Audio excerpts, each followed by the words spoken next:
서울대 김남도 교수는 매년 트렌드 코리아라는 책을 출간해서 다음 해에 한국에서 유행할 그런 트렌드들을 제시를 하고 있습니다.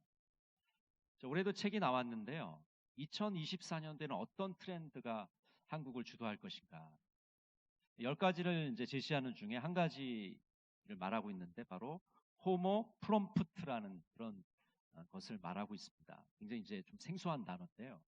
이 호모 프롬프트라는 말은 무슨 말이냐면 이 인공지능을 능숙하게 잘 다루고 정보를 잘 찾아내고 문제 해결을 잘 해내는 그런 것을 능숙하게 해내는 사람을 호모 프롬프트라고 말하는 것이죠. 그래서 인공지능 전문가들은 앞으로 미래 세대에서 가장 요구되는 것이 뭐냐? 그것이 바로 질문하는 능력이다라고 말하고 있는 것이죠. 질문을 잘해야 인공지능을 잘 활용할 수 있다는 것입니다. 저도 이제 요즘에 최근에 유행하는 이 챗 GPT를 이제 가끔 쓰는데 어떻게 질문하느냐에 따라서 그 결과값도 다르다는 것을 알게 되었습니다. 그러니까 이 챗 GPT에게 질문을 뭐 이렇게 하면 이런 대답이 나오고 또 저렇게 하면 또 다른 대답이 나오는 것이죠. 그래서 질문이 굉장히 중요하다는 것을 느끼게 됩니다. 지금 우리나라 이 한국의 이 교육 제도는 주입식 교육이 대세를 이루고 있죠. 그동안 몇십 년 동안 우리가 이 교육을 바꾸기 위해서 무진 애를 많이 썼지 않습니까? 근데 여전히 주입식 교육이 대세를 이루고 있는 거죠. 이해하기보다는 암기를 시키는 교육에 집중을 하고 있습니다.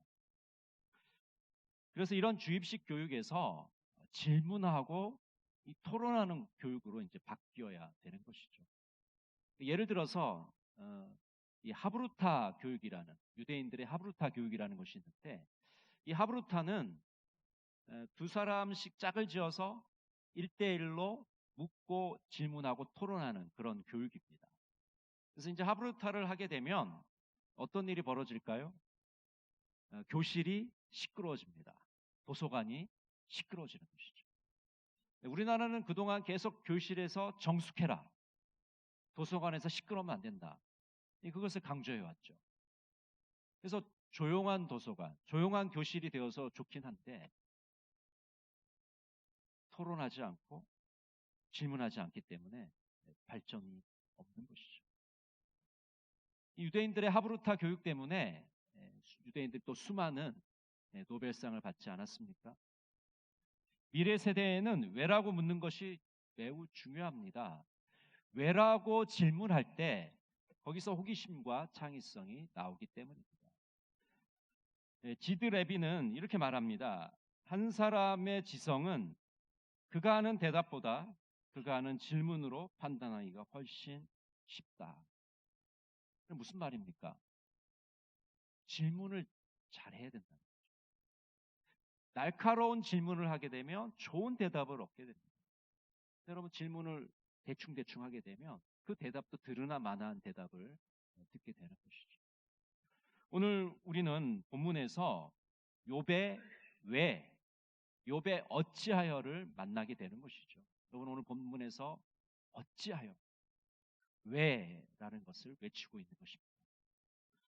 오늘 본문에는 고통스러운 삶이 연장되는 것에 대한 욥의 회의와 탄식이 기록되어 있습니다. 오늘 본문에는 욥의 두 가지 어찌하여, 두 가지 왜에 대해서 말하고 있습니다. 첫 번째 왜, 첫 번째 어찌하여는 탄식의 어찌하여입니다. 우리 24절 말씀을 같이 한번 읽어볼까요? 나는 음식 앞에서도 탄식이 나며 내가 앓는 소리는 물이 쏟아지는 소리 같구나. 세 번역으로 제가 읽어드리겠습니다. 밥을 앞에 놓고서도 나오느니 탄식이요 신음소리 그칠 날이 없다. 극심한 고난을 당하고 있는 욥은 음식 앞에서도 탄식이 나옵니다. 밥 먹듯이 탄식이 나오고 있는 것이죠. 끙끙 앓는 신음소리가 그치지 않고 있습니다. 이미 우리가 알고 있듯이 욥은 감당키 힘든 고난을 겪었습니다. 자녀들을 잃어버렸습니다. 재산을 몽땅 상실해버렸습니다. 온몸에는 종기가 나서 너무나도 가려워서 질그릇 조각으로 몸을 긁어야 되는 그런 중병에 걸려 있습니다. 사랑하는 아내는 하나님을 욕하고 죽으라고 말하고 있는 그런 상황입니다. 모든 것을 잃어버린 그런 상황이죠. 아무런 희망도 보이지 않는 절망적인 상황에 욥은 놓여져 있습니다. 욥은 그동안 인내로서 이 고난을 잘 견뎌왔지만 엄청난 재난에 압도당해 버립니다. 욥의 삶의 원칙들이 무너져 내리는 것입니다. 욥은 여태껏 이런 원칙을 붙잡고 살아왔거든요. 의인에게는 복을 주시고 악인에게는 벌을 내리신다.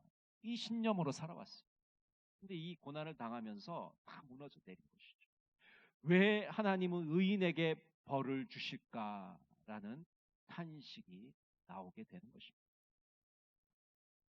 욥은 어찌하여 왜 이런 고난을 주십니까? 라고 하나님 앞에서 탄식하고 있습니다. 오늘 3장 앞부분에 보면 욥은 자신의 생일을 저주합니다.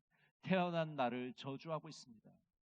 죽기를 갈망하고 죽는 것을 동경하고 있는 것이죠. 3장 21절에 보면 땅에 숨긴 보물을 찾듯이 죽기를 찾고 있습니다. 사람들이 보물이 묻혀있다고 땅에 묻혀있다고 그러면 얼마나 눈에 불을 켜고 찾겠습니까? 그런데 욥은 그 당한 고난이 너무나도 커서 마치 보물을 찾듯이 죽기를 간구하고 있다, 이렇게 탄식하고 있는 것이죠. 무덤을 찾으면 기뻐하고 즐거워한다고 말합니다. 스올에서는 불안도 없다고 말하고 있습니다. 지금 현재 이 고난의 현실이 평온도 없고 안일도 없고 휴식도 없는 불안만이 가득한 현실이라고 탄식하고 있는 것이죠. 여러분, 우리도 욥처럼 모든 것을 잃어버린 그 절망적인 상황, 마치 낭떠러지 위에 서 있는 그런 상황, 한 발자국만 더 디디면 죽을 수밖에 없는 그런 상황이라면 우리는 어떤 반응을 보였을까요? 욥처럼 우리가 태어난 날을 원망했을까요? 죽기를 간구했을까요? 이런 절망적인 상황에서 우리 그리스도인들은 어떻게 해야 될까요? 오스발드 챔버스는 이렇게 말합니다. 하나님은 그분의 자녀에게 고난을 면제해 주시지 않습니다. 대신 환난 때에 함께 하겠다고 약속하십니다. 아무리 힘들고 혹독한 고난이라도 하나님과 나의 관계를 끊을 수 없습니다.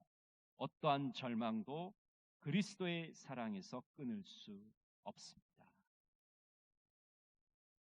절망적인 상황에서 우리는 하나님의 사랑을 기억해. 로마서 8장 35절 39절 말씀 우리 같이 한번 읽어볼까요? 누가 우리를 그리스도의 사랑에서 끊으리요? 환난이나 곤고나 박해나 기근이나 적신이나 위험이나 칼이랴. 높음이나 깊음이나 다른 어떤 피조물이라도 우리를 우리 주 그리스도 예수 안에 있는 하나님의 사랑에서 끊을 수 없으리라. 여러분, 오늘 욥처럼 왜라고 탄식할 수 있는, 어찌하여라고 탄식할 수밖에 없는 그 상황에서 우리는 하나님을 바라보아야 합니다. 하나님의 그 크신 사랑을 기억해야 합니다. 그 어떤 조건도 주님의 사랑에서 우리를 끊을 수 없음을 확신해야 합니다. 지금 욥처럼 하나님 왜 제게 이런 시련을 주십니까? 라고, 어찌하여라고, 왜라고 탄식하는 분이 계십니까? 하나님의 사랑을 붙잡으시기 바랍니다. 하나님의 사랑을 기억하시기 바랍니다. 우리가 하나님의 사랑에서 결코 끊어질 수 없음을 기억하면서 이 시련과 고난을 이겨내게 나가시는 여러분 모두가 되시기를 간절히 바랍니다. 두 번째 어찌하여는 질문의 어찌하여입니다. 우리 20절과 23절 말씀을 우리 같이 한번 읽어보겠습니다. 어찌하여 고난당하는 자에게 빛을 주셨으며 마음이 아픈 자에게 생명을 주셨는고, 하나님에게 둘러싸여 길이 아득한 사람에게 어찌하여 빛을 주셨는고. 우리가 앞에서는 탄식의 어찌하여를 살펴봤는데 이제는 질문의 어찌하여를 살펴보려고 합니다. 오늘 욥은 왜 하나님께서는 고난당하는 자에게 빛을 주십니까? 마음이 슬픈 자에게 생명을 주십니까? 라고 질문하고 있습니다. 하나님은 왜 길이 아득한 사람에게 빛을 주십니까? 라고 욥은 질문하고 있는 것이죠. 3장 23절을 세 번역으로 읽으면 이렇게 됩니다. 어찌하여 하나님은 길 잃은 사람을 붙잡아 놓으시고 사방으로 그 길을 막으시니까. 길을 잃어버린 사람을 하나님이 붙잡아 놓으시고 왜 그 길을 가지 못하도록 막으십니까? 라고 욥이 지금 질문하고 있는 것이죠. 하나님이 가지 못하도록 사방에 진을 쳐서 길을 왜 막고 계십니까? 라고 욥이 질문하고 있는 거죠. 시편 88편 8절은 이렇게 말씀합니다. 주께서 내가 아는 자를 내게서 멀리 떠나게 하시고 나를 그들에게 가증한 것이 되게 하셨사오니 나는 갇혀서 나갈 수 없게 되었나이다. 지금 욥이 당하고 있는 고난의 현실을 마치 갇혀 있는 상황처럼 묘사를 하고 있습니다. 하나님의 그 이해할 수 없는 이 상황, 납득할 수 없는 이 고난의 현실을 욥은 탄식하고 있는 것이죠. 그러나 탄식하는 것으로 그치는 것이 아니라 욥은 또 고민하고 질문하고 있는 것을 우리가 보게 됩니다.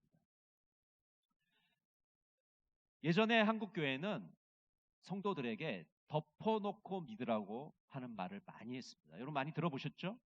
덮어놓고 믿으라. 생각하지 말고 이해하려고 하지 말고 덮어놓고 믿어라. 군대에 가면 제일 먼저 하는 말이, 조교가 하는 말이 이 말이거든요. 야, 너희들 생각하지 마. 지금부터 시키는 대로 하면 돼. 명령하는 대로 하면 돼. 이 말을 많이 하거든요. 근데 한국교회의 신앙도 마치 그런 것 똑같아요. 덮어놓고 믿어라. 근데 나중에는 뭐까지 덮어놓으려면 성경까지 덮어놓고 믿으라고 그랬어요. 성경 덮어놓으세요. 다 덮어놓으세요. 여러분, 성경을 덮으니까 어떤 일이 벌어졌습니까? 이상한 신비주의에 다 빠져 있어요. 다 예언자 행세를 합니다. 자신이 다 하나님 음성을 들었대요. 그러면서 교회를 혼란에 빠뜨리게 된 것이죠. 왜? 성경을 안 읽으니까. 성경을 모르니까. 성경을 배우질 않으니까. 이 덮어놓고 믿는 믿음의 이게 맹점인 것이죠. 여러분, 우리는 덮어놓고 믿어서는 안 됩니다. 고민하고 질문하면서 우리 신앙생활을 이어나가야 합니다. 욥처럼 자신의 고난에 대해서 질문해야 됩니다. 하나님에 대해서 질문해야 됩니다. 그저 주어진 대로 삶을 살아가서는 안 됩니다. 남이 하는 대로 대충 따라 살면 되겠지, 그렇게 살아가서는 안 된다는 것입니다. 내가 예수님을 잘 믿으려면 어떻게 해야 되는지 고민해야 됩니다. 몸부림쳐야 됩니다. 주일 예배만 잘 드리면 되는 건가? 아니면 주일 예배는커녕 내 삶에 치여서 주일 예배도 제대로 드리지 못하는 것은 아닌가? 다른 사람들은 모든 것을 드려서 하나님께 헌신하고 있는데 나는 과연 주님께 무엇을 드리고 있는가?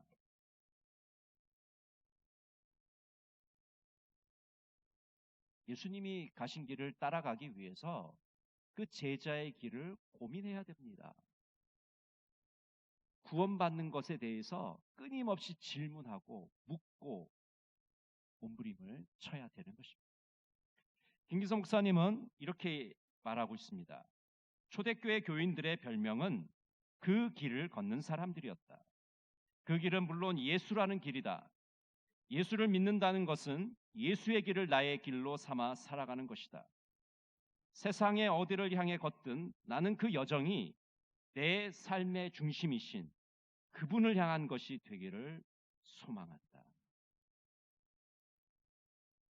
여러분, 우리가 지금 천성을 향해서, 새 예루살렘을 향해서, 하늘나라를 향해서 지금 신앙의 여정을 걷고 있는데요, 우리의 이 걷는 방향이 예수님이라는 그 길을 향해서 걸어가야 되는 것입니다. 지금 어디를 향해서 걷고 계십니까? 욥이 지금 고민하고 있는 이 고난의 문제는 욥 자신만의 문제는 아닐 것입니다. 우리 모두가 고민하고 있는 그런 문제예요. 왜 의인이 고난을 당하고 있는가? 왜 예수를 믿는데 형통의 복을 받지 못하고 있는가? 우리 모두 고민하고 의아해야 합니다. 그러나 혼자 고민하고 질문해서는 그 답을 찾을 수가 없습니다. 함께 고민하고 함께 질문하면서 그 답을 찾아 나가야 되는 것이죠. 어떤 분이 연구한 바에 의하면 위대한 리더들은 무엇을 어떻게 라는 질문보다는 왜라는 질문을 많이 한다고 합니다. 이 무엇을이라는 것은요, 결과에 대한 질문이에요. 그것은 어떤 결과가 나왔습니까? 결과에 대해서 질문을 하는 것이죠. 또 어떻게라는 이 질문은 방법에 대한, 수단에 대한 그런 질문 아니겠습니까? 어떤 과정을 거쳐서 그렇게 됐는지를 질문하고 있는 겁니다. 방법이나 수단에 대해서 질문하는 거죠. 근데 왜라는 질문은 어떤 질문이냐면 목적에 대한 질문이에요. 그것을 하는 목적이 무엇입니까? 라고 질문하고 있는 것이죠. 그것의 의도나 목적을 묻고 있는 것입니다. 물론 우리가 살아갈 때는 결과라든지 과정에 대해서 질문할 때가 있어야 되겠죠. 그러나 가장 많은 우리가 해야 될 질문은 왜라는 질문입니다. 왜 내 신앙은 자라지 않는가? 나의 신앙 인격은 왜 10년, 20년이 지나도 그 자리에 머물고 있는가? 왜 나는 협력하기보다는 거절하는가? 왜 행동보다 말이 앞섭니까? 나의 신앙생활의 최종 목적은 무엇인가?